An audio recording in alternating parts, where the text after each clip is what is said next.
wabarakatuh. Selamat pagi dan salam sejahtera bagi kita semua. Sebelumnya saya ingin mengucapkan terima kasih banyak kepada Allah Subhanahu wa taala, Tuhan yang Maha Esa, karena pada pagi hari ini kita senantiasa diberikan kesehatan, kesempatan, serta berkah yang melimpah sehingga saya bisa menyelesaikan video presentasi pada pagi hari ini. Yang terhormat Ibu Nur Fatwa Basar, SIM Maka, selaku dosen mata kuliah akuntansi sektor publik, terima kasih atas tugas yang diberikan Ibu, dan langsung saja kepada teman-teman saya yang sangat saya banggakan. Ada pepatah mengatakan bahwasanya tak kenal maka tak sayang, maka perkenalkan saya Andi Tentri Mangindara dengan NIM 1912007. Itulah tadi tahap perkenalan yang sudah kita lakukan di awal. Semoga kalian bisa mengenali materi presentasi hari ini serta orang yang akan membawakan video presentasinya. Selanjutnya saya akan membahas 3 materi yang akan saya bawakan pada pagi hari ini. Yang pertama, sistem pengendalian manajemen sektor publik. Yang kedua, teknik akuntansi keuangan sektor publik. Dan yang ketiga, analisis investasi publik. Yang pertama, materi tentang sistem pengendalian manajemen sektor publik. Sektor publik pengendalian yakni adalah sebuah proses rangkaian yang saling terhubung, yakni tersusun secara sistematis untuk mencapai tercapainya tujuan yang efektif dan efisien. Sehingga dengan tercapainya tujuan, pihak manajemen itu dapat mengukur bagaimana kinerja selama proses hingga tujuan dapat tercapai, sehingga kita dapat menilai apakah manajemen sudah mengimplementasikan dengan baik atau sebaliknya. Dalam hal ini, organisasi sektor publik yang memiliki kaitan erat dengan akuntansi sektor publik, organisasi berorientasi hanya pada kepentingan publik atau masyarakat umum. Dari sudut pandang ilmu ekonomi, sektor publik sering didefinisi sebagai suatu entitas yang aktivitasnya memiliki hubungan dengan penyediaan barang atau jasa. Untuk memenuhi kebutuhan sektor publik tidak hanya berfokus pada keuntungan, melainkan pada pelayanan sektor publik dalam lingkungan yang mempengaruhi sangatlah heterogen, sangat beraneka ragam, berbagai jenis. Akuntansi diperlukan untuk membuat prediksi dan estimasi manajemen ekonomi yang datang, dan untuk memahami adanya disebut dengan finance control dan organization control. Organisasi sektor publik sering kita jumpai di kehidupan sehari-hari. Contohnya dari pihak instansi pemerintah, yakni Departemen Pendidikan, Kantor Pencatatan Sipil, dan Kepolisian. Contohnya pada bidang pendidikan dan kesehatan, seperti sekolah, universitas, rumah sakit, dan puskesmas, serta organisasi publik seperti partai dan LSM. Manajemen sektor publik di sini akan dijelaskan terkait dengan 4 proses. Pertama, sistem pengendalian manajemen sektor publik. Yang pertama yaitu adalah perencanaan, koordinasi, komunikasi, pengambilan keputusan, motivasi, pengendalian, serta penilaian kinerja. Nah, seperti yang sudah saya jelaskan pada contoh tersebut, ketika kita sudah mengimplementasikan sistem pengendalian manajemen sektor publik ke dalam, saya akan mengambil contoh sebuah puskesmas, ataupun ketika itu sudah terjalin dengan yang namanya struktur manajemen sektor publik, maka akan diimplementasi dengan baik, itu baik dari strategi maupun programnya. Saya akan menjelaskan terkait dengan penilaian kerja. Adapun tipe pengendalian manajemen, yang pertama yakni adalah pengendalian preventif atau preventive control. Yang kedua adalah pengendalian operasional control, dan pengendalian kinerja. Terkait dengan struktur pengendalian manajemen, terdapat 7 subpocket dalam bahasan struktur pengendalian. Yang pertama, sebagai basis dari perencanaan. Kenapa perencanaan selalu menjadi awal? Karena ini merupakan dasar acuan terjadinya sebuah program pengendalian dan penilaian kerja manajemen dan unit organisasi yang dipimpinnya. Yang kedua, untuk memudahkan tercapainya tujuan organisasi. Yang ketiga, memfasilitasi terbentuknya going concern. Apa sih going concern? Itu adalah sebuah kelangsungan hidup sebuah perusahaan. Yang keempat, mendelegasikan wewenang. Yang kelima, mendorong kreativitas.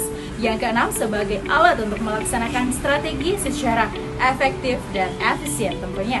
Dan yang terakhir adalah sebagai alat pengendali anggaran. Di sini terdapat 4 pusat tanggung jawab. Yang pertama, biaya expense center. Yang kedua, biaya pendapatan atau revenue center. Yang ketiga, pusat laba atau profit center. Dan yang keempat adalah pusat investasi atau investment center. Dan yang terakhir adalah proses pengendalian manajemen sektor publik. Pada proses pengendalian manajemen sektor publik dapat dilakukan dengan cara komunikasi formal dan informal. Yang pertama yaitu perumusan strategi. dan strategi formulation. Perumusan strategi merupakan proses penentuan visi dan misi, tujuan, sasaran, target, arah, dan kebijakan serta strategi organisasi perumusan. Perumusan strategi merupakan tugas dan tanggung jawab puncak dalam organisasi pemerintahan. Perumusan strategi dilakukan oleh Dewan Legislatif yang hasilnya berubah GBHN yang akhirnya merupakan acuan bagi eksekutif dalam bertindak. Yang kedua yaitu perencanaan strategi atau strategi planning. Sistem pengendalian manajemen diawali dengan perencanaan strategi, proses pemantauan, program-program aktivitas atau proyek yang akan dilaksanakan suatu organisasi, penentuan jumlah alokasi sumber daya yang akan dibutuhkan. Perbedaan antara perumusan strategi dan perencanaan adalah bahwa perumusan strategi merupakan proses untuk menentukan strategi, sedangkan untuk perencanaan adalah proses bagaimana mengimplementasikan strategi tersebut.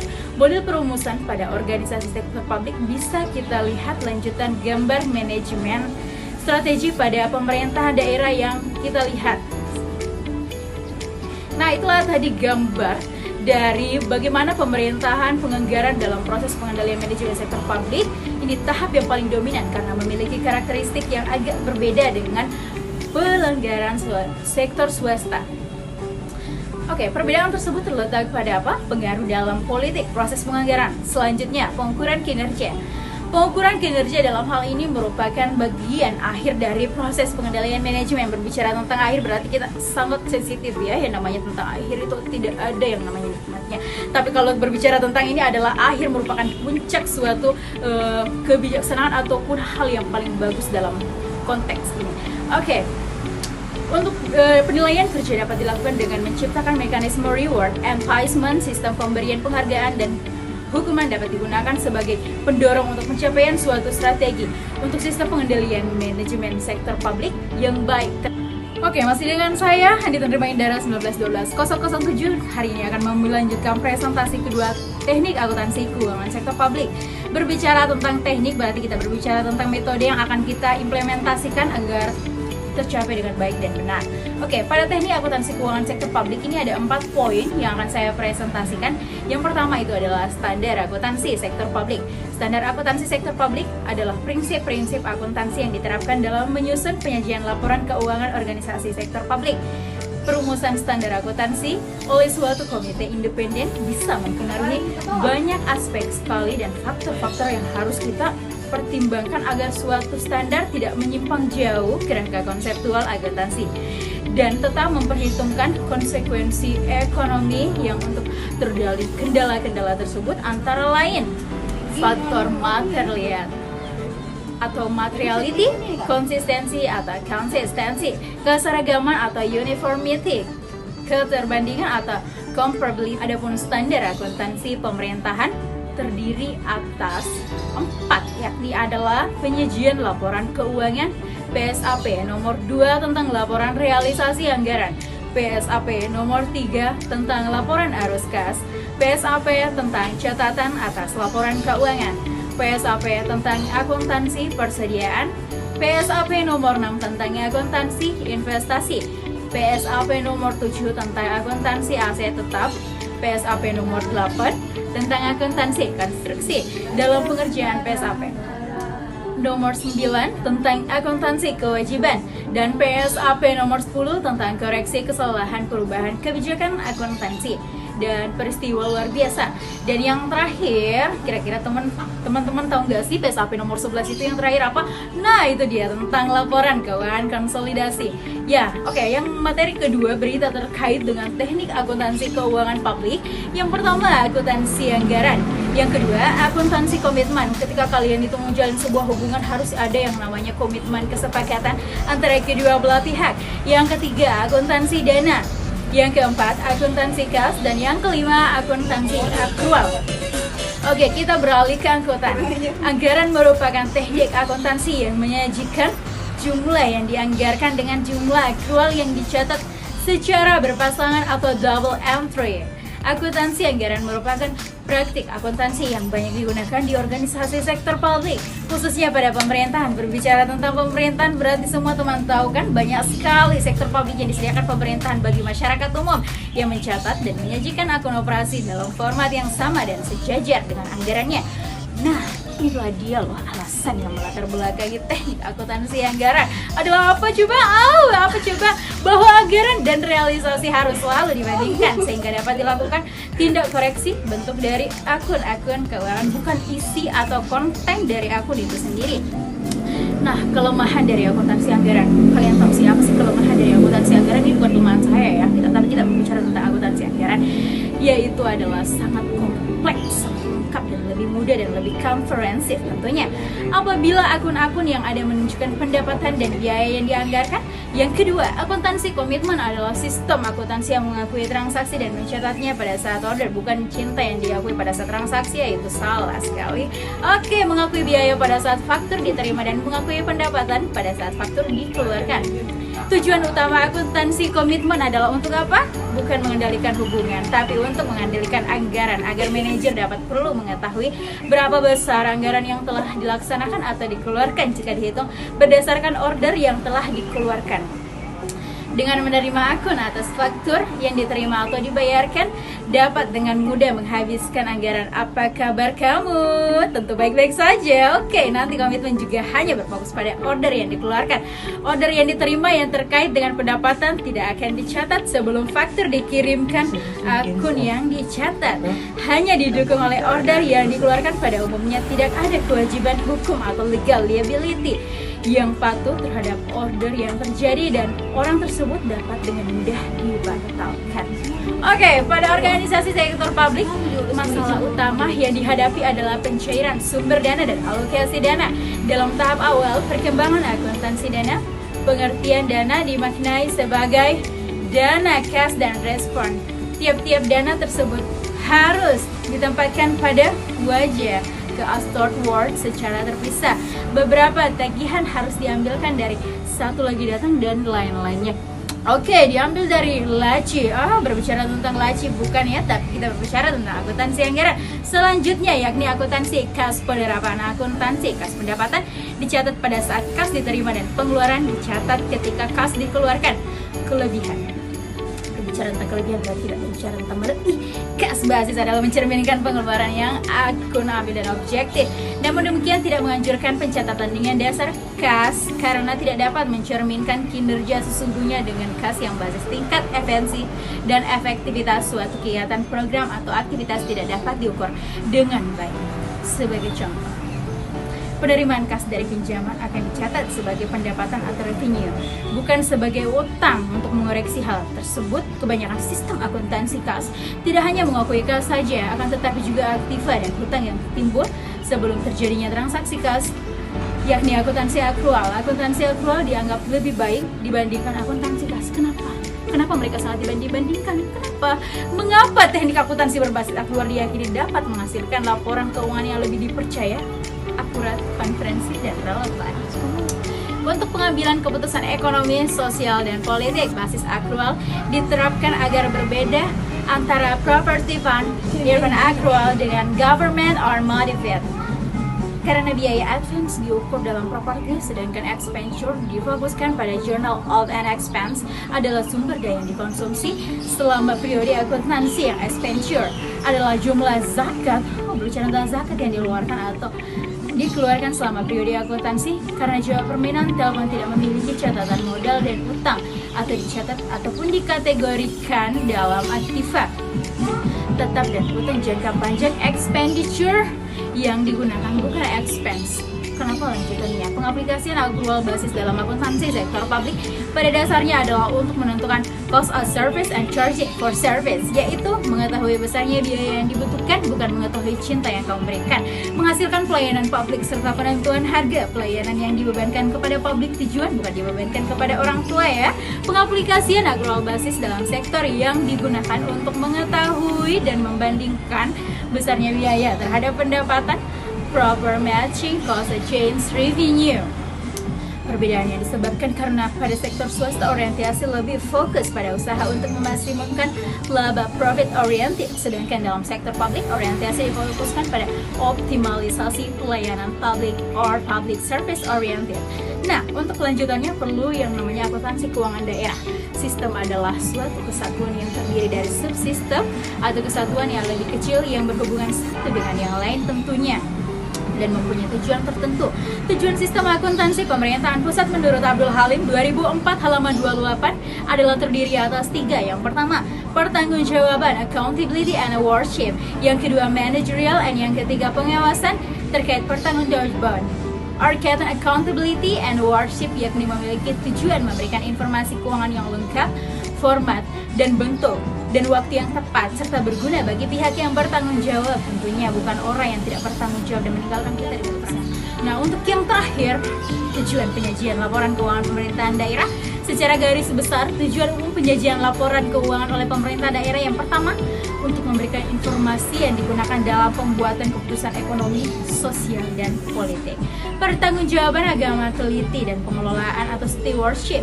Yang kedua, untuk memberikan informasi yang digunakan untuk mengevaluasi kinerja manajerial dan organisasi.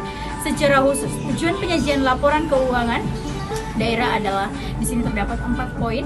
Yang pertama, memberikan informasi keuangan, menentukan dan memprediksi aliran kas saldo, neraca dan kebutuhan sumber daya dan finansial jangka pendek unit pemerintah, keuangan untuk menentukan dan memprediksi kondisi ekonomi suatu unit pemerintah dan perubahan yang terjadi di dalamnya. Yang ketiga, memberikan informasi keuangan untuk memonitor kinerja sesuai dengan peraturan-peraturan perundang-undangan kontrak yang telah disepakati oleh kedua belah pihak. Disyaratkan yang keempat, memberikan informasi untuk perencanaan, penganggaran, serta untuk memprediksi pengaruh kepemilikan dan pembelanjaan sumber daya ekonomi terhadap pencapaian tujuan nasional. Dan yang terakhir, memberikan informasi untuk mengevaluasi kinerja manajerial dan organisasional.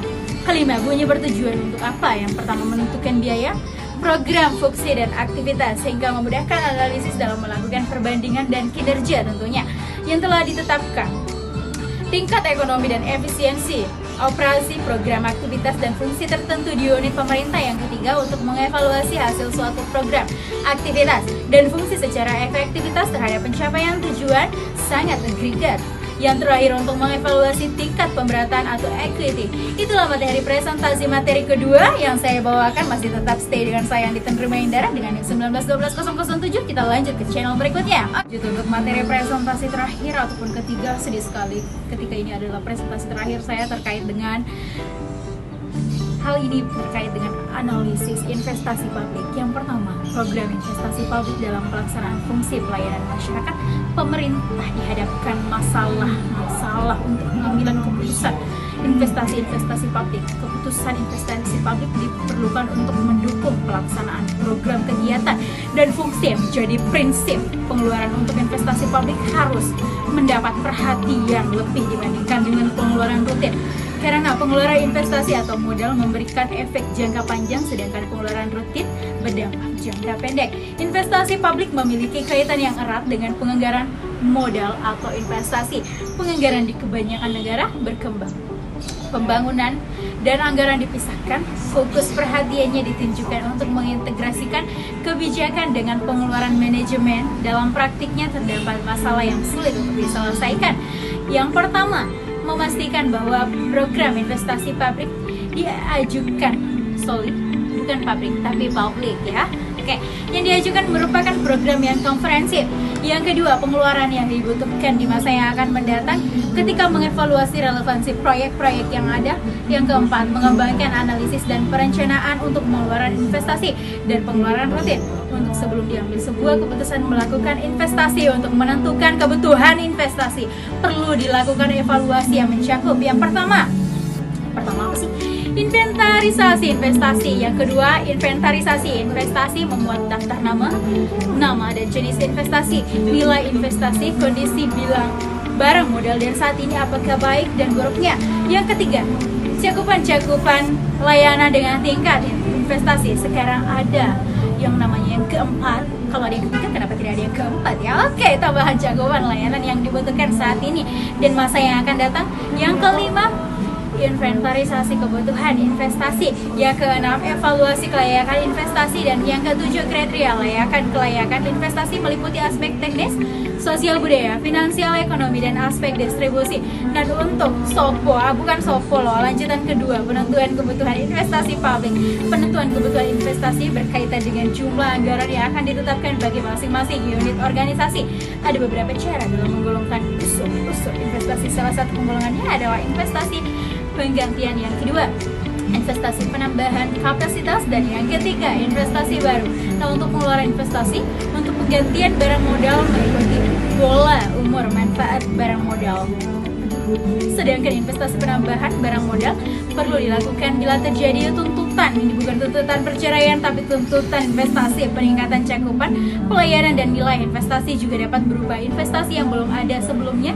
Untuk jenis investasi baru, maka pertimbangkan mengenai aspek teknis, ekonomi, sosial, budaya. Dan aspek distribusi harus mendapat perhatian lebih, bukan perhatian mantan ya, besar. Untuk poin yang ketiga, aspek pelayakan investasi dalam perencanaan dan analisis investasi harus dipertimbangkan beberapa aspek yang secara bersama-sama menunjukkan keuntungan dan manfaat yang diperoleh akibat adanya suatu investasi. Yang pertama, aspek teknis merupakan bagian yang paling penting, paling urgent investasi yang harus dipertimbangkan. Tentunya jika suatu usulan investasi sudah tidak layak dilihat dari aspek teknisnya, maka usulan tersebut tidak menduduki prioritas pertama untuk ditolak. Kedua, aspek sosial dan budaya. Aspek sosial dan budaya menyangkut pertimbangan pendistribusian pelayanan secara adil dan merata tentunya. Yang ketiga, aspek ekonomi dan finansial. Pertimbangan aspek ekonomi meliputi kegiatan menganalisis apakah suatu proyek yang diusulkan akan memberikan kontribusi yang nyata terhadap pembangunan perekonomian secara keseluruhan, dan apakah kontribusi cukup besar dalam menentukan penggunaan sumber-sumber daya yang digunakan. Adalah 4 aspek distribusi keputusan. Yang pertama, investasi merupakan keputusan yang perlu dikaitkan dengan masalah secara adil dan merata. Untuk itu perlu kita ketahui siapa yang menerima manfaat atau keuntungan yang dihasilkan dari proyek investasi. Untuk poin keempat terkait faktor-faktor yang mempengaruhi investasi publik. Siapa saja sih yang mempengaruhi faktor-faktor investasi publik ini? Pertama adalah tingkat diskonto yang digunakan, yang kedua tingkat inflasi, yang ketiga tingkat resiko dan ketidakpastian, yang keempat capital rationing. Penjelasan terkait faktor-faktor yang mempengaruhi investasi publik, yakni pertama tingkat diskonto. Tingkat diskonto itu merefleksikan tingkat keuntungan atau rate of return yang diperoleh dari suatu proyek dengan tingkat risiko tertentu. Jika suatu proyek tidak memberikan keuntungan yang disyaratkan, rate of return, maka proyek tersebut harus kita tolak. Kenapa? Perhitungan tingkat diskonto merupakan bagian yang cukup kompleks, cukup penting, cukup luas dalam analisis investasi. Pada sektor swasta terdapat 2 sumber pendanaan, yaitu pembiayaan modal atau equity finance dan pembiayaan utang atau debt finance. Salah satu pendekatan yang dapat dilakukan adalah dengan menyatakan social discount rate sebagai satu tingkat yang merefleksikan preferensi. Oke, kita jeda sebentar. Preferensi masyarakat terhadap manfaat saat atas manfaat yang akan diterima di masa yang akan datang atau disebut sosial atau STP untuk faktor yang mempengaruhi investasi publik. Yang kedua, tingkat inflasi, yakni penilaian investasi harus memperhitungkan perkiraan tingkat inflasi semakin tinggi. Tingkat inflasi semakin rendah, nilai real keuntungan di masa depan, bukan di masa depan saya tentunya, yang diharapkan atau expect to return, sehingga semakin tinggi tingkat keuntungan yang disyaratkan. Inflasi yang tinggi menyebabkan reaction rate of return semakin tinggi. Dana untuk faktor yang mempengaruhi investasi publik. Dan yang keempat, resiko ketidakpastian. Saya itu paling tidak suka yang namanya resiko dan ketidakpastian. Kenapa itu hal yang mungkin, kenapa tidak mungkin? Oke, semakin tinggi jika investasi, ketidakpastian ekonomi dan hukum, kekacauan sosial, politik, tidak adanya jaminan keamanan dan kebijakan seperti jaminan BPJS tentunya di sini tidak berlaku ya. Yang tidak konsisten dapat meningkatkan resiko investasi. Faktor-faktor tersebut menyumbang resiko investasi suatu negara atau konstitusi risk yang jika sudah sangat parah dapat mengarah pada kategori default. Terjaminnya keamanan berinvestasi, penegakan hukum dan demokrasi, terjadinya pro dan kontra dapat menurunkan resiko investasi. Faktor yang mempengaruhi investasi publik yang terakhir, capital rationing, merupakan keadaan ketika organisasi menghadapi masalah ketersediaan dana untuk melakukan pengeluaran investasi pada organisasi sektor publik. Selain memperhatikan faktor-faktor nilai investasi, publik juga harus memperhatikan hal berikut. Jadi ada 3 poin. Pertama, tingkat utang pemerintah. Mereka harus memperhatikan yang namanya tingkat utang pemerintah. Yang kedua, tingkat kesempatan sosial yang dikorbankan atau social opportunity cost. Dan ketiga, social talent preferensi. Tingkat utang pemerintah adalah jumlah yang harus dibayarkan pemerintah sehubungan dengan perolehan sumber pembiayaan di luar pajak. Social opportunity cost terkait dengan pemerintah bahwa proyek-proyek harus dapat menghasilkan tingkat keuntungan atau return yang minimal sama dengan tingkat keuntungan proyek sektor swasta dengan penggunaan dan sama. Sedangkan sosial selain preferensi, tingkat keuntungan yang disyaratkan oleh masyarakat jika menonton konsumsi saat ini untuk kepentingan konsumsi di masa depan. Untuk poin terakhir pada materi ini terkait teknik dasar penilaian investasi publik. Di sini ada 4 sub pokok bahasan. Pada dasarnya prinsip penilaian dan investasi sangat sederhana sebenarnya. Ini sangat-sangat sederhana. Terdapat 4 langkah utama. Yang pertama yaitu identifikasi kebutuhan. Cari tahu kebutuhan investasi yang mungkin dilakukan organisasi sektor publik. Sering dihadapkan oleh banyak sekali alternatif, banyak sekali pilihan investasi untuk mencapai tujuan organisasi. Oleh karena itu diperlukan identifikasi lagi-lagi identifikasi kali ini alternatif yang memungkinkan untuk dianalisis lebih lanjut. Yang kedua, menentukan semua manfaat dan biaya dari proyek yang akan dilaksanakan atau cost order relationship. Perhitungan manfaat dan biaya harus pula memasukkan analisis manfaat dan biaya sosial atau social cost benefit yang ditimbulkan dari investasi publik yang akan dilakukan pada organisasi sektor publik. Biaya dan manfaat seringkali tidak diukur dengan satuan uang, tidak juga diukur dengan satuan cinta, sehingga teknik singkat, teknik analisis biaya manfaat yang sangat cocok diterapkan. Yang ketiga, menghitung manfaat dan biaya dalam rupiah. Langkah kedua adalah menghitung manfaat dan biaya investasi dalam satuan rupiah. Terkadang kesulitan dalam langkah kedua ini sangat sulit, melainkan melanjutkan hidup. Kesulitan yang dihadapi adalah apabila biaya dan manfaat dari suatu proyek tidak dapat diukur dalam bentuk rupiah. Yang keempat, memilih proyek yang memiliki manfaat terbesar dan efektivitas biaya yang tinggi. Rasio biaya manfaat atau efektivitas biaya merupakan awal penentuan penerimaan proyek dan banyak ketidakpastian yang dapat mempengaruhi perhitungan yang tersebut. Menggunakan analisis moneter yang memungkinkan proyek akan memberikan nilai uang terbaik. Terdapat beberapa teknik untuk melakukan penilaian investasi. Dapat kita ketahui bahwa ada 2 metode. Yang pertama, kalian tahu apa yang pertama? Metode penilaian investasi tentunya secara tradisional. Yang kedua, metode aliran kas yang discount token atau discounted cash flow or analisis aktivitas biaya atau cost efektif. Analisis kesulitan dalam menghitung biaya dan manfaat sosial secara kuantitatif. Analisis cost efektif dan meliputi penilaian terhadap biaya dan manfaat yang dapat dikuantifikasikan baik di masa baik maupun di masa sekarang. Oke, maupun di masa yang akan datang. Yang terakhir terkait dengan langkah-langkah dalam melakukan analisis efektivitas biaya. Yang pertama apa? Kalian pasti penasaran ya? Menentukan jumlah dan waktu atas semua biaya modal. Hal tersebut meliputi biaya penentuan biaya pembangunan, peralatan, dan tanah. Hal ini penting karena sumber daya yang diperlukan oleh sebuah proyek harus dinilai pada opportunity cost penuhnya. Yang kedua, membuat estimasi biaya yang akan terjadi atau running cost lama umur yang diharapkan dari suatu proyek. Angka 3, membuat estimasi output terukur selama umur yang diharapkan dari suatu proyek. Keempat, membuat estimasi pengaruh dan pendapatan atas aktivitas yang dilakukan. Kelima, mendiskontokan biaya manfaat yang dapat diukur untuk memungkinkan melakukan perbandingan dana. Yang terakhir, menjelaskan secara realistis mengenai kemungkinan adanya biaya-biaya dan manfaat yang tidak dapat dikuantifikasikan yang akan muncul pada proyek yang dijalankan. Nah, itulah tadi terkait presentasi analisis investasi publik. Wah, luar biasa sekali video presentasi pada hari ini. Nah, itulah tadi ketiga materi presentasi yang saya bawakan. Semoga bermanfaat bagi kita semua dan dapat diimplementasikan dengan baik. Tentunya sebagai anak akuntansi kita harus memiliki prinsip serta analisis yang baik kepada negara kita. Ketika bukan kita, siapa yang akan membangun negara kita? Kita harus berprinsip bahwa kita memiliki integritas sebagai mahasiswa. Saya Andi Tentri Manggindara dengan NIM 1912007 pamit undur diri. Terima kasih. Wassalamualaikum warahmatullahi wabarakatuh.